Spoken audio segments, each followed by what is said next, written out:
Il venerdì santo ad Agrigento, la processione dei simulacri dall'Addolorata verso il centro cittadino. Gli interventi alla videogiornale Gloria Scafè.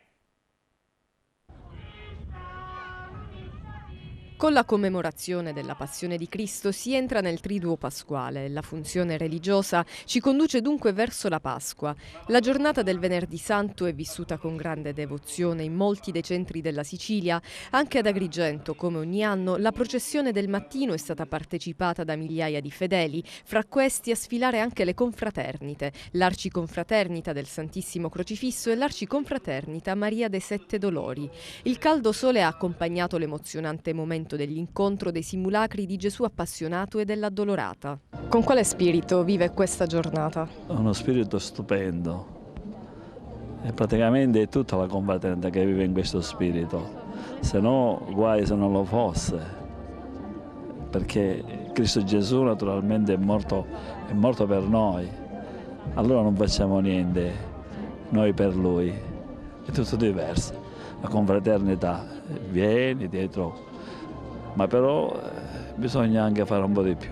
Ne seguirà la funzione religiosa tutto il giorno? Certo, anche perché è la nostra funzione questa, la nostra del confrate, per poterla vivere in spirito, e poi la resurrezione di Pasqua. Con quale spirito vive questa giornata? Con la passione di Gesù, è un momento triste. Seguirà la processione tutto il giorno? Sì, è da molto tempo che io mi vesto da consorella, avevo l'età di 13 anni, sono arrivata a 42 anni, lo faccio sempre perché me lo sento, bisogna sentirle certe cose. E fino alla sera, tutta la notte. È una scelta fatta per devozione? Sì, per devozione, sì, per devozione. Con dolore. Con passione, perché è una giornata di passione e quindi ci appassioniamo insieme a Dio. Si immedesima?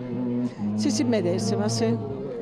La processione ha attraversato le strade del centro storico, dalla via Garibaldi alla via Atenea. A scandire i momenti di forte emozione le bande musicali che hanno introdotto i fedeli nel clima della preghiera e del dolore. Oggi è il primo giorno del Triduo Pasquale, il giorno in cui commemoriamo la passione, la morte di Gesù. Pasqua vuol dire passaggio. Gesù passa dalla morte alla risurrezione.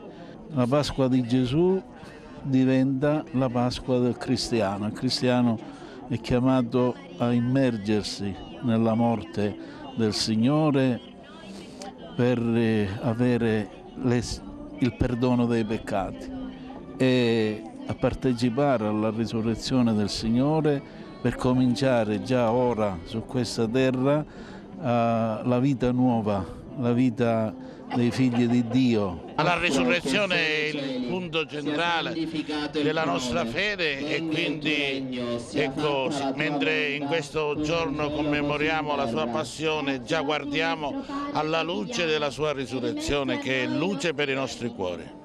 La Pasqua è resurrezione e rinascita, proprio ciò che dovrebbe riguardare la città di Agrigento, per ora tanto tormentata. Pasqua e risurrezione, ecco, in questo periodo la città di Agrigento probabilmente ha proprio bisogno di una resurrezione, di una rinascita. L'apporto che i cristiani veri possono dare alla città è quello di essere coerenti con la propria fede cristiana. Il cristiano vero è il cittadino bravo, il cittadino che onestamente fa il suo dovere e collabora per il raggiungimento del bene comune. La funzione religiosa continuerà con la crocifissione di Gesù e con la deposizione nell'urna. A conclusione, intorno alle 11 di sera, ci sarà l'intervento del cardinale Francesco Montenegro nella chiesa di San Domenico.